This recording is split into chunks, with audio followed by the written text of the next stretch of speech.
అందరికి నమస్కారం అండి. మాది బట్లసుందరం గ్రామం, పరిగి నియోజకవర్గం, దోమ మండలం, వికారాబాద్ జిల్లా నుంచి మా గ్రామ రైతులమందరం ఈరోజు ప్రెస్ మీట్ నుంచి మా గాలాన్ని సీఎం వరకు వినిపించేలా మీరు తీసుకెళ్తారని మీ మీద నమ్మకంతో ఈరోజు మేము ఇక్కడ ప్రెస్ మీట్ పెట్టడం జరిగింది. దీనికి మీరందరూ సహకరించి మా యొక్క వాయిస్ని సీఎం బంగ్లా వరకు మీరు వినిపిస్తారని మిమ్మల్ని కోరుతున్నాను. నా పేరు బైకెన్ శ్రీశైలం యాదవ్. నేను బట్లసుందరం గ్రామానికి చెందిన ఆ గ్రామ పౌరుణ్ణి. ఈరోజు ఇండస్ట్రియల్ పార్క్ పేరిట మా గ్రామంలోని 235 ఎకరాల పంటా భూములను రేవంత్ రెడ్డి గారి ప్రభుత్వం బలవంతంగా స్వాధీనం చేసుకోవడానికి ప్రయత్నం చేస్తున్నాడు. ఆయనకున్న పోలీస్ బలగాలతో ఈరోజు మా రైతులను బలవంతంగా వారిని భయభ్రాంతులకు గురి చేసి మా భూములు తీసుకోవడానికి దౌర్జన్యంగా ప్రయత్నం చేస్తున్నాడు. మేము మా గోస చెప్పుకోవడానికి మేము మా పొద్దున మా గ్రామం నుంచి మా గ్రామ ప్రజలు ప్రెస్ క్లబ్కి రావడానికి కూడా ఎంతో భయపడి వాళ్ళు సరిగా టిఫిన్ చేయకుండా, ఛాయ్ తాగకుండా, పొలంలో ఎలాంటి పనులు చేయకుండా, పోలీసు వాళ్ళ కంట్లో పడకుండా ఈరోజు మేము ఇక్కడ ప్రెస్ మీట్కి రావాల్సిన పరిస్థితి ఈరోజు రేవంత్ రెడ్డి గారి ప్రభుత్వంలో చూస్తున్నాం. మా పంట పొలాలు సస్యశ్యామలంగా బహుళ పంటలు 2-3 పంటలు పండుతుంటాయి, పచ్చని పొలాలు. ఆ పొలాల మీద ఈరోజు రేవంత్ రెడ్డి గారి కన్ను పడడం జరిగింది. అదేవిధంగా ఈరోజు మా రాష్ట్రంలో ప్రభుత్వ భూములు 1000 భూములు ఉపయోగంలో లేవు, లక్షల భూములు ఖాళీగా ఉన్నాయి, గవర్నమెంట్ భూములు. ఆ భూముల జోలికి పోకుండా ఈరోజు మా భూములు బలవంతంగా లావుకోవడానికి రేవంత్ రెడ్డి గారు ప్రయత్నం చేస్తున్నాడు. రేవంత్ రెడ్డి గారికి వినమ్రంగా మా గ్రామ ప్రజల నుంచి ఈ సోమజ్గూడ ప్రెస్ క్లబ్ ద్వారా మేము కోరుతున్నాము, మా భూముల జోలికి రాకు, దయచేసి మా భూముల పైన మీకున్న కన్నుని విరమించుకోండి. ఈ యొక్క మీరు ఇచ్చిన గెజిట్ నోటిఫికేషన్ విరమించుకొని మా ప్రజలకు న్యాయం చేయాలని మిమ్మల్ని వినమ్రంగా కోరుతున్నాం. రేవంత్ రెడ్డి గారు, ఒకవేళ మీరు వెంటనే స్పందించకుండా అధికార మదంతో మీరు స్పందించిన ఎడల రాష్ట్ర వ్యాప్తంగా మరో తెలంగాణ ఉద్యమం ఈ తెలంగాణ రాష్ట్రంలో మొదలవుతుంది. యావత్ తెలంగాణ రైతాంగ ప్రజలారా మీరందరూ మాకు అండగా ఉండండి. మీ యొక్క బలం మాకు ఇప్పుడు చాలా అవసరం. ఈరోజు మా గ్రామం మీద కన్నేసిండు, రేపు పొద్దున మీ గ్రామం పైన, మీ పిల్లల భవిష్యత్ పైన వాళ్ళని నాశనం చేయడానికి రేవంత్ రెడ్డి గారి ప్రభుత్వం, రేవంత్ రెడ్డి గారి మనుషులు కానీ వీళ్ళందరూ కన్నేస్తారు. దయచేసి మీరందరూ మాకు మద్దతు తెలిపి మాకు అండగా నిలబడండి. మీ అండ, మీ భరోసా, మీ యొక్క బలం మాకు చాలా అవసరం. రేవంత్ రెడ్డి గారికి మా భూములు ఇవ్వదలుచుకోలేము. ఆ ఇండస్ట్రియల్ కారిడార్ అనేది మీరు ప్రభుత్వ భూములు పరిశీలించి ఆ భూములలో మీరు పెడతారని మిమ్మల్ని కోరుతున్నాము. పెట్టనేలాడా రేవంత్ రెడ్డి గారు ఇట ఖబర్దార్, మీ సెక్రటరియట్కి వస్తాం, మీ బంగ్లాకి వస్తాం, నీ గాంధీ భవన్ కూడా వస్తాం. మేము మీ బంగ్లా ముందే నిరాహార దీక్ష చేస్తాం, మీ బంగ్లా ముందే వండుకుంటాం. చూస్తున్నా ఈరోజు మా రైతులు, వీళ్ళకి ఏం కోస, వీళ్ళు వ్యవసాయం పొద్దున్న లేచి వాళ్ళ పొలంలో పాలు వెతికి పశువులకు మేత పెట్టి వ్యవసాయం చేసుకొని బతికే వాళ్ళు. పొద్దున్న లేస్తే వాళ్ళకి వ్యవసాయం తప్ప వేరే రాజకీయం తెలియదు. మీ రాజకీయ లబ్ధి కోసం, మీ సొంత లాభాల కోసం, మీ రియల్ ఎస్టేట్ వ్యాపారం కోసం, మీ అనుచరుల జేబులు నిండడానికి, మీ అనుచరులు కరడుపత్తులు కావడానికి ఈరోజు మా రైతులని ఈరోజు ఈ పరిస్థితి తీసుకొస్తున్నావు. ఈరోజు హైదరాబాద్ రావాల్సిన పరిస్థితి ఏముంది మా రైతులకు? ఇప్పుడు మా గ్రామం నుంచి వాళ్ళు ఇక్కడ రావడానికి కూడా మీ పోలీసు బలగాలతో వాళ్ళకి భయపడి దాక్కొని పొద్దున 5 గంటలకు ముఖాలు అడగకుండా లేచి దొంగదాపులో రావాల్సిన పరిస్థితి ఈరోజు నీ ప్రభుత్వంలో ఉంది. బిడ్డ రేవంత్ రెడ్డి, ఖబర్దార్, మీరు ఇట్లా ఈ యొక్క నోటిఫికేషన్ రద్దు చేయకపోతే తెలంగాణ రాష్ట్ర వ్యాప్తంగా మేము పెద్ద ఉద్యమం చేపడతామని నీకు ఈ సోమజ్గూడ ప్రెస్ క్లబ్ ద్వారా నేను తెలియజేస్తున్నాను. మీడియా మిత్రులకు తెలియజేయనిది ఏమనగా, నా పేరు తిరుమలేష్, బట్లచందారం గ్రామం. నేను ఒక రైతుని. నాకు 3 ఎకరాల 36 గుంటల భూమి ఉంది. అదేవిధంగా బట్లచందారం గ్రామంలో మిత్రుడు చెప్పినట్లు 235 ఎకరాల పట్ట భూమికి, అదేవిధంగా 12 ఎకరాల 37 గుంటల లావన్ పట్టకు నోటిఫికేషన్ రావడం జరిగింది. ఓ నెల 15 రోజులు అవుతుంది. ఈ నోటిఫికేషన్ రావడం అనేది చాలా బాధాకరం. ఎందుకు అంటే కోడంగల్ నియోజకవర్గం బార్డర్లో ఉన్న బట్లచందారం గ్రామంకు నోటిఫికేషన్ వచ్చింది. ఇంతకుముందు లగచర్లలో నోటిఫికేషన్ ఇచ్చిండ్రు. నోటిఫికేషన్ ఇచ్చిన తర్వాత అక్కడ ఎలాంటి పరిశ్రమలు రాలేవు, ఏమీ రాలేవు. ఎక్కడేమైనా పరిశ్రమలు వచ్చినాయి అంటే అది దాటుకుంటూ మా విలేజ్కి రావాలి. అక్కడ ఎలాంటి పరిశ్రమలు ఏర్పాటు చేయలేరు. కాబట్టి ఇప్పుడు ఈ భూములు తీసుకొని ఏం చేస్తాం? ఇవి సస్యశ్యామలంగా సంవత్సరానికి 2 పంటలు ఆల్టర్నేట్గా ప్రతి ఒక్క రైతు చేసుకునే భూములు కాబట్టి ఇవి సాగు భూములు, సారవంతమైన భూములు కాబట్టి ఇలాంటి భూములకు నోటిఫికేషన్ ఇవ్వడం అనేది సమంజసం కాదు. ఇప్పుడు ఎలాంటి అభివృద్ధి అనేది కోడంగల్లో ఉంది. ఇప్పుడు నీవు ఇండస్ట్రియల్ పార్క్ కోసం అనేది 1200 ఎకరాల్లో అకింపేట్, లగచెల్రా, పూలపల్లిలో ఇచ్చినావు. అక్కడ ఇప్పటి వరకు ఎలాంటి శంకుస్థాపన కానీ ఎలాంటి పరిశ్రమలు అనేది అభివృద్ధి చెందలేదు. అక్కడ అభివృద్ధి చెందిన తర్వాత నీవు ఇటు రావాలి, ఎక్కడికి పరిగి నియోజకవర్గానికి. అక్కడ రాని ఎడల ఇక్కడికి ఎలా వస్తామని మేము ప్రశ్నిస్తున్నాం. ఇంకొకటి ఏంటంటే పరిగి నియోజకవర్గం రామ్మోహన్ రెడ్డి సార్ గారికి ఒకటే వేడుకుంటున్నాం సార్, ఇప్పుడు సామాన్య ప్రజలని మీరు భయాందోళనకు గురి చేయడం చాలా బాధాకరం. ఇంకొకటి ఏంటంటే ఇప్పుడు గత ప్రభుత్వం లాక్కున్న భూములు, సేకరించిన భూములు పరిగి నియోజకవర్గంలో చాలా ఉన్నాయి. అదేవిధంగా అసెంబ్లీ ల్యాండ్స్ గిట్టంగా కొన్ని వేల ఎకరాలు ఉన్నాయి. ఏమన్నా అభివృద్ధి చేయాలి అంటే అక్కడ చేయండి. ఈ రైతులు అనేది గవర్నమెంట్కు అభివృద్ధికి ఎలాంటి ఆటంకం కాదు. ఈ జీవనాధారమే భూమి కాబట్టి ఇలా జీవనాధారాలు కోల్పోవడం జరుగుతుంది. తరతరాల నుంచి వచ్చిన స్థిరాస్తిని ఈరోజు కోల్పోవడం జరుగుతుంది. ఇప్పుడు మా తాతలు, మా తండ్రులు మాకు భూమిని ఇచ్చారు. ఇప్పుడు మా కొడుకులకు మేమేమి ఇవ్వాలి? భూములు ఇవ్వాలి. లేకుంటే ఇప్పుడు మా ఫాదర్ కానీ, మా మదర్స్ కానీ, మా నాన్నలు కానీ ఇప్పుడు ఎలాంటి సిచ్యువేషన్లో ఉన్నారంటే స్థితం లేదు. ఇప్పుడు వాళ్ళు ఈ బిక్కుమనే సిచ్యువేషన్లో వాళ్ళు ఏం చేస్తుండో తెలియదు. బీమారి, బీపీ, షుగర్ అలాంటివి అటాక్ అవ్వడం జరుగుతుంది. లైఫ్లో ఫస్ట్ టైం ఈ రైతులు ఇక్కడ ప్లస్ క్లబ్కు రావడం, హైదరాబాద్కు రావడం ఫస్ట్ టైం. ఎందుకంటే మాకు బాధ వచ్చింది కాబట్టి ఇక్కడి వరకు వచ్చినాము. అంటే ఆలోచించాలి, ఈ రైతులకు పని తప్ప ఏం తెలియదు.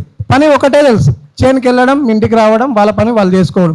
ఈరోజు ఇక్కడికి వచ్చిండ్రు అంటే వాళ్ళకు ఎనలేని గోస. ఇక్కడ మీడియా మిత్రుల ద్వారా మన బాధ చెప్పుకుంటే వెళుతుంది. మన బాధ అనేది ముఖ్యమంత్రి వరకు వెళ్తుంది. కాబట్టి ఈ మీడియా ముఖంగా తెలియజేయనిది ఏమనగా అంటే రేవంత్ రెడ్డి సార్ గారికి, అదేవిధంగా రామ్మోహన్ రెడ్డి సార్ గారికి వేడుకుంటున్నాం. మేము అభివృద్ధికి అనేది ఆటంకం కాదు సార్. పట్లచందారం గ్రామంలో సస్యశ్యామలమైన 235 ఎకరాల పట్టభూమి ఉంది కాబట్టి ఆ భూమి పైన మీరు నోటిఫికేషన్ వెంటనే రద్దు చేయాలి. లేకుంటే ప్రతి రైతు ఈ రోజుకి మేము నెల రోజులుగా పట్లచందారం గ్రామంలో 30 రోజులుగా రీల నిరాహార దీక్ష చేస్తున్నాము. రీల నిరాహార దీక్ష చేసినా ఎలాంటి స్పందన లేదు సార్.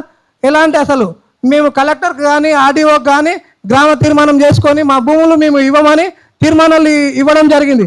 ఆ తీర్మానాలు ఇచ్చినా ఎలాంటి స్పందన అధికారుల నుంచి లేదు. ఎందుకు? ఇప్పుడు సోషల్ ఇంపాక్ట్ అనేది ఉంటుంది.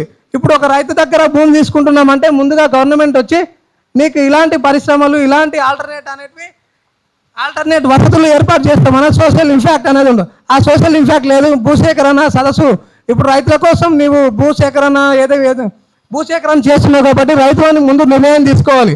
వాళ్ళ దగ్గర నిర్ణయాన్ని వాళ్ళ ఆలోచనలను వాళ్ళ భూములు తీసుకోవాలన్నా, వాళ్ళకి ఎలాంటి ఇబ్బంది జరుగుతుంది అనేది వాళ్ళకి ఎలాంటి ఇన్ఫర్మేషన్ ఇవ్వకుండా మీరు గవర్నమెంట్ ఒకేసారి గెజిట్ నోటిఫికేషన్ ఇవ్వడం అనేది చాలా బాధాకరము. ఇంకొకటి ఏంటంటే అక్కడ చాలా రైతులు అనేది ఇబ్బందికరంగా ఉన్నారు, బిక్కుమంటున్నారు. ఎప్పుడు ఎవరికి ఏమవుతుందో తెలియదు. ఇప్పుడు దీనిపైన ప్రభుత్వం వెంటనే స్పందించాలి. లేకుంటే పట్లచందారం గ్రామంలో రైతులు పూర్తిగా నిరసన తెలిపే అవకాశం చాలా ఉంది. మా పెద్దల నుంచి సాగు చేసుకునే భూములు, దాంట్లో బావులు కట్టుకున్నాం, బల్ల చెట్లు కట్టుకున్నాం, చేపలు పెంచడానికి కుంటలు వేసుకున్నాం. దాంట్లో చేపలు పెంచుకొని అమ్ముకొని బతికేటోళ్ళు అమ్ముకుంటున్నాం. కొందరు సాగుబడి భూములు వ్యవసాయం చేసుకుని బతికేటోళ్ళు కొంటున్నారు. ఇట్లా 300 చిల్లర ఎకరాల భూమి మీరు సాగుబడి చేసుకున్నామని చూస్తున్నారు. కానీ పద్ధతి కాదు సార్. మేమైనా మంగళ రామిరెడ్డి రెవెన్యూ మంత్రి ఉన్నప్పుడు, ఎమ్మెల్యే ఉన్నప్పటి నుంచి మేము కాంగ్రెస్ పార్టీ కార్యకర్తనే. మరి మీరు అట్లా అడ్డవలిగా మీరు రైతులకు నోటీసులు పంపించడా ధర్మం కాదు sir. Revanth Reddy sir, Rammohan Reddy sir, మీ పద్ధతి కాదు అట్లా నోటీసులు పంపించి. మరి మేము నోటీసులు పంపించినందుకు కలెక్టర్ ఆఫీస్కి పోయి, ఆర్డీఓ ఆఫీస్కి పోయి, మండలం ఆఫీస్కి పోయి, ఎమ్మెల్యే రామ్మోహన్ రెడ్డి తను పోయి మాట్లాడదామంటే ఆయన దొరుకుతలేకుండా ఉండి హైదరాబాద్ ఉండకం. మేము పల్లెటూరు మంచులం, ఊరు చూడలేదు, పల్లెలు చూడలేదు, కొన్ని పల్లెలు చూడలేదు, హైదరాబాద్ చూడలేదు. మరి మేము ఎక్కడ పోయి ఎవరిని ఏడుకోవాలి? రాజకీయం నాయకులు అంటే మీరు పోలీసులు మీ వెంబడి ఉంటారు, మీ షెడ్ల కలిగి రానియారు, మీ బిల్డింగులకు రానియారు. మేము పోయి ఎవరిని అడుకునాలి? గవర్నమెంట్ ఆఫీసులు తనకి వచ్చే వాళ్ళు అడగకునేది, మీరు అడగకునేది. మరి మేమేం కావాలి చెప్పండి. మీరు ఒకటి నిర్ణయం, మీరు రాజకీయ నాయకులు, ముఖ్యమంత్రి, ఇంతకుముందు చేసిన వాళ్ళు ఏమి చేశారు, ఇట్లా రైతులను ఇంత తిప్పల పెట్టిరా? ఒకటి ఆలోచన చేయాలి ముఖ్యమంత్రి సార్. మరి నేను ఎన్టీ రామారావు పిల్లట్ల ముఖ్యమంత్రి ఆయన కూడా 20 ఏళ్ళ పాలన చేశాడు, కానీ ఒక న్యాయంతో నడిచిండు. కేసీఆర్ కూడా ఒక న్యాయంతో, మరి చెన్నారెడ్డి, పి నరసింహారావు వీళ్ళందరినీ చూసుకుంటూ వస్తున్నారు. ఇంత అన్యాయం చేయలేదు. మీరు అట్లా చేయకూడదు సార్, పద్ధతి కాదు. మా రైతుల అవసరం ఉంటుంది, మీకు న్యాయం కాదు అన్యాయం అవుతుంది. ఆలోచన చేసి మాకు ఒక అభాయం ఇవ్వండి మీకు. మాకు ఎవరితోనే, కలెక్టర్తోనా లేకపోతే ఆడిపోతోనా, కాకపోతే ఒక ఎమ్మెల్యేతోనా, కాన్స్టిట్యూన్సీ ఎమ్మెల్యేతోనా, ఎంఆర్ఓతోనా, ఎవరు లేరు ఇంతకు, ఎవరు లేరు. మరి మేము ఎవరితోనే అడగాలి? అందుకే ఇక్కడ వచ్చి మాట్లాడుతున్నాం. మా భూములు మేము ఏదలుచుకోలేము. మేము ఆ భూమి శివ బతకలేము. మాకు ఎందుకంటే ఉండే 2-3 ఎకరాలు తప్ప. 2 కొడుకులు, నాకు 3 ఎకరాలు. మేము ఎక్కడ పోయి బతకాలా? ఏ నౌకలు లేవు మాకు. 4 బర్రెలు పెట్టుకొని బతుకుతున్నాం. మా తాతల ఆస్తుంది. మా తాత ఎంతో కష్టపడి సంపాదించాడు, పన్ను కట్టలేక బాధపడ్డాడు. మేము కొన్ని బొంబాయిలో, హైదరాబాద్ అన్ని తిని కష్టపడి కన్నా ఇటుకలు మోసి బతికిన వాళ్ళం. మేము ఆ భూమి వదిలి ఎక్కడ పోగలం ఇప్పుడు? మా పిల్లలు వదిలేసి. ఇప్పుడు పిల్లలు వదలమంటారు, రేపు అందరిని వదిలేసి పోమంటే మీకు డబ్బులు ఇస్తాం తీసుకున్నట్టు. ఏం చేస్తాం? డబ్బులు తీసుకొని మేము తాత అక్కడే పోయిండు, మేము అక్కడనే వదలుచుకున్నాం. మేము ఇది ఎక్కడ వెళ్ళిపోలేదు. మీరు ఒకవేళ ఏమైనా చేయదలుచుకుంటే ఏమన్నా వాటర్ ట్యాంకులు ఏమన్నా వేసి చంపేయండి. ఇంకా అంతకన్నా మేము ఏం చెప్పగలుగుతాం మేము? ఎందుకంటే మేము సేమ్ చేయవాళ్ళం కదా, పేదవాళ్ళం కదా. మా గురించి మీకు ఎందుకు ఇంత, మా మీద ఇంత కుట్ర ఎందుకు మీకు? మా భూములు తీసుకొని మరి మమ్మల్ని ఎక్కడో వెళ్ళిపోండి, మీకు డబ్బులు ఇస్తాము, మేము కంపెనీ ఇస్తాము అంటే మస్తు పనికిరాని భూములు ఉన్నాయి కదా. ఆ భూములు వేయొచ్చు కదా. మమ్మల్ని ఎందుకు పరిశ్రమ చేస్తున్నారు ఇట్లా? మేము ఎవరికి చెప్పుకోవాలి, ఎక్కడ చెప్పుకోక పిట్టలు లేక తిరుగుతున్నాం మేము. మీ దగ్గరికి వస్తే ఏం సాయం చేస్తారంటే ఒకనాడు వచ్చాము, ఎక్కడో వెళ్ళిపోయారు. ఎవరికి ఎవరికి చెప్పాలనో అర్థమవ్వట్లేదు మాకు. చాలా బాధతో పిల్లలు మేమంతా రాత్రి పగులు చాలా బాధపడుతున్నాము. పిల్లలు పెద్దలు చాలా బాధపడుతున్నాము. ఎందుకంటే మాకు ఆ భూమి శుభ వేరే లేదు. బర్రెలు, మేకలు, గొర్రెలు తీసుకొని బతుకుతున్నాం అంతా తప్ప మాకు నౌకరులు లేవు. మాకు కొడుకులకు ఏం జాబులు లేవు. చదువుకున్నారు, ఏదో చిన్న పని చేస్తున్నారు. మేము ఎక్కడ పోగలుగుతాం ఇప్పుడు మధ్య? అందుకే మా భూములు దయచేసి మా భూములు తీసుకొని ప్రయత్నం చేయకండి. మీరు వేరే భూములు వస్తున్నాయి, అక్కడ ఏమైనా చేసుకోండి. అందరికీ నమస్కారం. నా పేరు అంజనేయులు. బట్లసందారం విలేజ్, దోమ మండల్, వికారాబాద్ డిస్టిక్. మా బట్లసందారం విలేజ్లో 235 ఎకరాల పట్ట భూమిని గవర్నమెంట్ లాక్కుంటుంది. ఏదో విధంగా పార్కులు తెస్తాం, ఇండస్ట్రీ పార్కులు తెస్తాం, అవి తెస్తున్నాం, ఇవి తెస్తున్నాం అని చెప్తున్నారు, మబ్బగొడుతున్నారు. రైతులని అన్ని విధాలుగా ఇబ్బంది పెడుతున్నారు. మా 235 ఎకరాల పట్ట భూమి, అదేవిధంగా మా దగ్గర 12 ఎకరాల 37 గుంటల లావణి పట్ట వచ్చింది. అన్ని విధంగా చూసుకుంటే మమ్మల్ని ఎంత ఇబ్బంది పెడుతున్నారు. రాత్రి పగులు అనకుండా, తిండి తిప్పలు లేకుండా మేము చాలా ఇబ్బంది పడుతున్నాం. కొంతమంది నాయకులు వాళ్ళు వీళ్ళు కుంభకయ్యి మమ్మల్ని అన్ని విధాలుగా చాలా ఇబ్బంది పెడుతున్నారు. మేము యువ రైతులము. ఇన్నాళ్ళు మేము లాక్డౌన్ కన్నా బిఫోర్ మేము హైదరాబాద్లో బతికిన వాళ్ళమే. ఇప్పుడు లాక్డౌన్ వచ్చింది కాబట్టి ఊళ్ళో వెళ్ళి బతుకుతున్నాము. మా మ్యారేజ్ చేసుకున్నాము, మాకు పిల్లలు అయినరు. ఇప్పుడు సడన్గా ఈ నోటిఫికేషన్ వచ్చింది. ఈ నోటిఫికేషన్ రావడం మేము ఎలా బతకాలి, ఎక్కడ పోవాలి? వాళ్ళు ఇచ్చే డబ్బులు మాకేం అవసరం? మా పట్టా భూములు మాకే సొంతం. మేము ఎటువంటి పరిహారం తీసుకోము, మేము ఎటువంటి అభ్యంతరాలు పెట్టాము. వాళ్ళు గవర్నమెంట్ లావణి పట్ట భూములు ఏమైనా ఉంటే లగచల్ల తొండలు గుడ్లు పెట్టని భూములు ఉన్నాయని చెప్పిండ్రు. వాళ్ళే చెప్పినారు నాయకులు. ఆ తొండలు గుడ్లు పెట్టే భూములు అయితే మాతో లేవు. మాతో 2 పంటలు 3 పంటలు ఎట్టి పరిస్థితుల్లో చేసుకునే పంటలు. నేనే బాలకాలం పంట వేసిన 100 సంచుల కాయ ఉంది నాత. ఆ 100 సంచుల కాయ అమ్మితే 9,500 క్వింటాల్ కాయ అమ్మిన నేను. 3,40,000 వచ్చినాయి నాకు కొంచెం ధైర్యం వచ్చింది. అంటే నా భూమి ఉంది, మళ్ళీ అన్ని విధాలు మళ్ళీ చేసుకుంటే నాకున్న ఏమన్నా అప్పులు ఉన్నా ఏమున్నా అన్ని విధాలు బాగుపడతాను. ఇక పిల్లలను దొరకని సిటీ ఎక్కడ పోతాము, ఊళ్ళోనే ఉంటామని అనే విధంగా అనుకున్న లోపు మాకు నోటిఫికేషన్ వచ్చింది. చాలా ఇబ్బందికరంగా ఉంది. ఈ మా బట్లసందారం విలేజ్ పట్టా భూముల పైన ఈ అధికారులు కన్నులు తీసి కందేయాలని చెప్తున్నాము. లావణి పట్ట ఎక్కడున్నా తీసుకోండి, మేము దానికి ఎటువంటి అభ్యంతరం చేయము. మా పట్టా భూముల జోలికి మాత్రం రావద్దు. మేము ఎక్కడికైనా పోతాం, ఏడికైనా పోయి ఇచ్చేస్తాం, అన్ని విధాలుగా మేము పోరాడతాం. మా భూముల జోలికి మాత్రం రావద్దు గవర్నమెంట్. అన్ని విధాలుగా చూడండి, ఆలోచించుకోండి సార్. మా చిన్న రైతులు మాత్రం ఇచ్చేయకండి. మేము యువ రైతులేము. ఇన్ని రోజులు మేము కూడా మా నాన్నలు మా తండ్రులు వాళ్ళు వీళ్ళు చేసి తాతలు చేసిన ఇప్పుడు మేము ఎంట్రీ అయినాము. మేము ఎంట్రీ అయ్యి వ్యవసాయం చేస్తున్నాం. సడన్గా ఈ నోటిఫికేషన్ వస్తే మేము ఎట్లా బతకాలి ఆలోచించుకోండి. అన్ని విధాలు చూడండి అని దయ చూపిమని చెప్పి కోరుతున్నాం. మా ఎట్టి పరిస్థితుల్లో మా భూములు మాత్రం ఇడిసే ప్రసక్తే లేదు. ఇది మాత్రం గవర్నమెంట్కు ముమ్మాటికి మేము హెచ్చరికిస్తున్నాం. అందరికీ నమస్తే అండి. ఇప్పుడు గజెట్ 16 గవర్నమెంట్ రిలీజ్ చేసింది. 4 గ్రామాలు 16 కింద పెట్టి బట్లచందారం, కొండాపల్లి, అనంతరెడ్డిపల్లి మరొక గ్రామం కూడా భూములన్నీ తీసుకునే విధంగా గవర్నమెంట్ నోటిఫికేషన్ రిలీజ్ చేసింది. అయితే నోటిఫికేషన్ చూసుకుంటే ముమ్మాటికి టోటల్గా ఇర్రెస్పాన్సిబుల్ అండ్ ఇల్లీగల్. ఇక్కడ ఫార్మర్స్ రైతుల యొక్క ఫండమెంటల్ రైట్స్ని పూర్తిగా హరించేస్తుంది.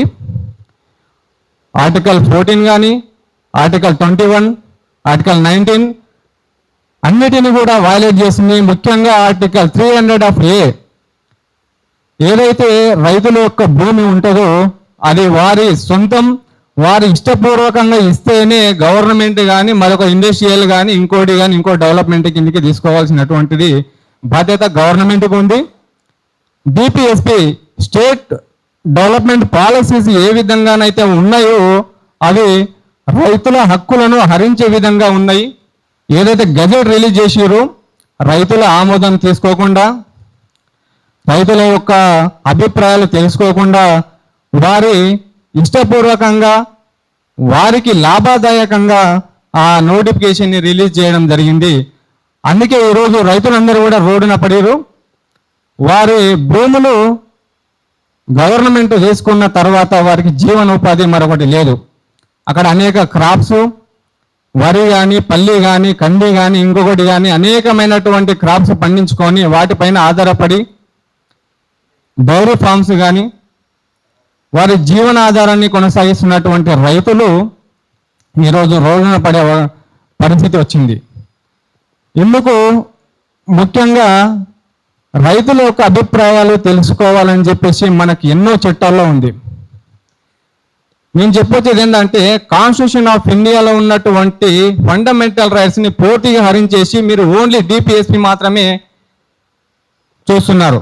ఎప్పుడైనా గవర్నమెంట్ పాలసీస్ విడుదల చేసినప్పుడు గజెట్స్ కానీ అండ్ నోటిఫికేషన్ కానీ రిలీజ్ చేసినప్పుడు మీరు ఫండమెంటల్ రైట్స్కి ఏదైనా ఆఘాతం కలుగుతుందా, రైతులకు ఇబ్బంది కలుగుతుందా, లేకపోతే వారిని సంజాయించి ఒప్పించే ప్రయత్నాలు ఏదైనా ఉందా అని చెప్పేసి సోషల్ అసెస్మెంట్ అనేది మీరు ముందుగా జరపవలసిన అవసరం ఖచ్చితంగా ఉండేది. సోషల్ ఇంపాక్ట్ అసెస్మెంట్ ఇక్కడ జరపలేదు. రైతుల యొక్క అభిప్రాయాలు తెలుసుకోలేదు. మీరు ఎక్కడ కూడా గ్రామాల్లో మీటింగ్స్ లాంటివి కండక్ట్ చేయలేదు. మీరు డైరెక్ట్ మీకు నచ్చినట్టుగా ఒక గజెట్ రిలీజ్ చేయడం, ఆ తర్వాత నోటిఫికేషన్, ఆ తర్వాత నెక్స్ట్ ఫర్దర్గా మీరు నోటిఫికేషన్లు ఇచ్చినటువంటి టైం పీరియడ్ అయిపోయింది, 60 days మీ భూములు మేము లాగేసుకుంటామనే ప్రయత్నాలు చేసేదానికి గవర్నమెంట్ ప్రతిపాదికనలు జరుపుతుంది. అయితే ఇందులో భాగంగా రైతులు ముఖ్యంగా రోడ్డున పడే అవకాశాలు ఉన్నాయి. దీన్ని పరిష్కారం అయింది. అయితే ఈరోజు రైతులంతా ఒక్క గ్రామమే కాదు మిగతా గ్రామాలు కూడా లాభోద్యమం అని చెప్పేసి అనేక చోట్ల ఇప్పుడు ఎక్కడో మారుమూల గ్రామం నుంచి ఈరోజు హైదరాబాద్ సోమాజిగూడ ప్రెస్ క్లబ్లో వచ్చి మాట్లాడే పరిస్థితి కలిగింది అంటే రైతులు ఎంత గోస బాధ గవర్నమెంట్ ఒకసారి ఆలోచించాలి. పునరాలోచన చేసి రైతులని ఇబ్బంది పెట్టకుండా, రైతులకి బాధ కలిగించకుండా మరొక ఆల్టర్నేట్ ల్యాండ్ ఏదన్నా ఉంటే చూసుకోవాల్సిందిగా కోరుతున్నాం. అలాగే మేము ఈ నోటిఫికేషన్ ఎట్టి పరిస్థితులు ఒప్పుకునేది లేదు. మా యొక్క హక్కులను హరించేటటువంటి నోటిఫికేషను రైతుల యొక్క బాధను పట్టించుకొని ప్రభుత్వము మాకు ఉందా లేదా, ఇక్కడ తెలంగాణలో ప్రజాస్వామ్యం నడుస్తుందా లేకపోతే మరి ఇంకేదైనా నడుస్తుందా అనేది మరొకసారి గవర్నమెంట్ వారు ఆలోచించుకోవాలి. ఈ విషయంపై మేము మా భూములను వదిలే ప్రసక్తే లేదు. దీనిపైన హైకోర్టుకు కానీ వెళ్ళి మేము ఎంతవరకైనా మా భూములు మేము కాపాడుకునే హక్కు మాకుంది. మేము ఆ ప్రయత్నాల మీద ఉంటాం. ఇంకోటి ఏంటంటే ముఖ్యంగా గవర్నమెంట్ వారు ఏ జీవో రిలీజ్ చేసినా, ఏ నోటిఫికేషన్ రిలీజ్ చేసినా దానికి కొన్ని ప్రిన్సిపల్స్ ఉంటాయి. ఆ ప్రిన్సిపల్స్ని ఖచ్చితంగా ఫాలో అవ్వాలి. ఇక్కడ గవర్నమెంట్ వారు రిలీజ్ చేసినటువంటి గజెట్లో ఎటువంటి ప్రిన్సిపల్స్ ఫాలో అవ్వలేదు. వారు చూపిస్తున్నట్టు కొన్ని కారణాలు ఎప్పుడో మేము సర్వే చేసాం, 16-17లో అంటున్నారు. 16-17లో సర్వే చేసినట్టుగా మా దగ్గరకు వచ్చినట్టుగా ఏ ఒక్కరికి తెలియదు. మాకున్న ఏ 5-6 గ్రామాల్లో కూడా ఏ గ్రామంలోకి రాలేదు. వారు చెప్తున్నటువంటి అబద్ధపు పేపర్స్ కానీ అబద్ధపు పత్రాలు కానీ చూపిస్తే నమ్మే ప్రసక్తి లేదు. దీనిపైన మేము డెఫినెట్గా కోర్టుకు వెళ్ళి స్టే ఆర్డర్ని కోరుతాం. ఇక్కడ ఉన్నటువంటి ఈ పరిస్థితుల్లో మాకు ఒకటే ఒక నమ్మకం ఉంది, అది రాజ్యాంగం మీద, కోర్ట్స్ పైన నమ్మకం ఉంది. కోర్టులోనే ఈ విషయాన్ని మేము తెలుసుకుంటాం. ఇంకొకటి తెలియజేసేది ఏంటంటే, సార్ మేము ఈ విధంగా ఇంత ముందుకు వెళ్ళే ప్రోత్సాహం మీరే చేస్తున్నారు గవర్నమెంట్ వారు. ఎందుకంటే మీరు రైతులను కూర్చోబెట్టి మీ ల్యాండ్స్ పట్టా భూములు మీకు కావాలా లేకపోతే తీసుకోవాలని చెప్పేసి మీరు ఆ రోజు అడిగి ఇండివిజువల్ నోటీసులు కనుక పంపించి మా యొక్క అభిప్రాయాలు తీసుకొని ఉంటే మేము దానికి ఏదైనా సమ్మతించేవారమో లేకపోతే ఇంకేదైనా ఆల్టర్నేట్ చెప్పేవారమో. గవర్నమెంట్ చాలా ఉంది, గవర్నమెంట్ ల్యాండ్ చాలా ఉంది. ల్యాండ్ యాక్వైజేషన్లో మీరు చేస్తున్నటువంటి అనేక తప్పులు చెప్పుకుంటూ పోతే ఒక రోజు మొత్తం సరిపోదు. నేను అదే అంటున్నా, మీరు ఏదైనా చిత్తశుద్ధితో చేస్తే ల్యాండ్ యాక్వైజేషన్ కరెక్ట్గా చేయండి. మీ గవర్నమెంట్ ల్యాండ్ ఏదైనా ఉంటే అక్కడ డెవలప్మెంట్ చేయండి. గతంలో చంద్రబాబు నాయుడు హైటెక్ సిటీని డెవలప్మెంట్ చేసినప్పుడు హైటెక్ సిటీ ఒక గుట్ట రాళ్ళు, అది ఏమిటికి పనికి రాదు, వ్యవసాయం చేసుకునేదాన్ని కాదు కదా, మామూలుగా మనుషులు తిరిగే ప్రాంతం కూడా కాదనేది ఆ రోజుల్లో చాలామందికి అప్పట్లో ఉన్నవారికి తెలుసు. అది గుట్టని డెవలప్మెంట్ చేసి ఈరోజు కోకాపేటలో 100 కోట్లకి ఎకరా అమ్మే ప్రయత్నాలు జరిగినాయి, చూసినాం కూడా మన గత ప్రభుత్వంలో. అలా మీరు గుట్టల్ని డెవలప్ చేయండి, పోరంబోక్ భూముల్ని డెవలప్ చేయండి, గవర్నమెంట్ ల్యాండ్స్ని డెవలప్ చేయండి. ఇవన్నీ ఉన్నాయి ఆల్టర్నేట్గా. కానీ మీకు రైతులు చేసుకోబతికేటటువంటి పట్టా ల్యాండ్స్ మీదనే మీకు కన్నుబడి, ఎందుకంటే వెట్ ల్యాండ్ అక్కడ ఏది వేసినా పండుతుంది.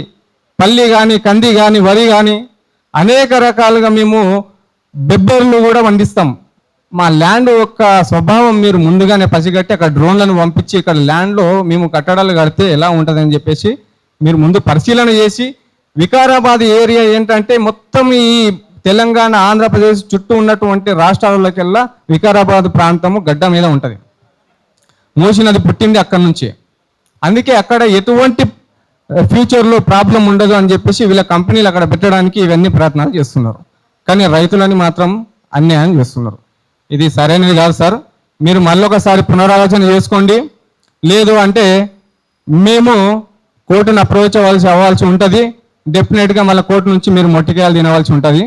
అనవసరంగా అంతవరకు ఎందుకు, ప్రజల్లో ఏకమై చైతన్యమై మళ్ళీ ప్రభుత్వానికి వ్యతిరేకంగా నినాదాలు చేసే కన్నా ముందే మీరే ఆలోచన చేసుకొని పునరాలోచన చేసుకొని మీరు డెస్టినేషన్ మార్చుకుంటే మంచిది. అలాగే రైతులని కాపాడండి, రైతులకు సపోర్ట్గా ఉండండి. మీడియా మిత్రులకు కోరుకునేది ఒకటి, రైతుల యొక్క కష్టాలను కూడా మీరు ఎలుగెత్తి చూపండి. దయచేసి రైతులు ఎక్కడ అన్యాయం అవుతున్నా కూడా వారి యొక్క పరిస్థితిని, వారి యొక్క ప్రాబ్లమ్స్ని సమాజానికి తెలియపరిచే విధంగా మీరు చేస్తారని కోరుకుంటూ, అలాగే మేము గవర్నమెంట్కి ఏది వ్యతిరేకం కాదు, గవర్నమెంట్ ఏ డెవలప్ చేసినా కూడా మేము ఆస్వాదిస్తాం. కానీ మా యొక్క పట్టా ల్యాండ్స్ని తీసుకుంటే మాత్రం మేము ఊరుకోము. జై హింద్, జై భారత్.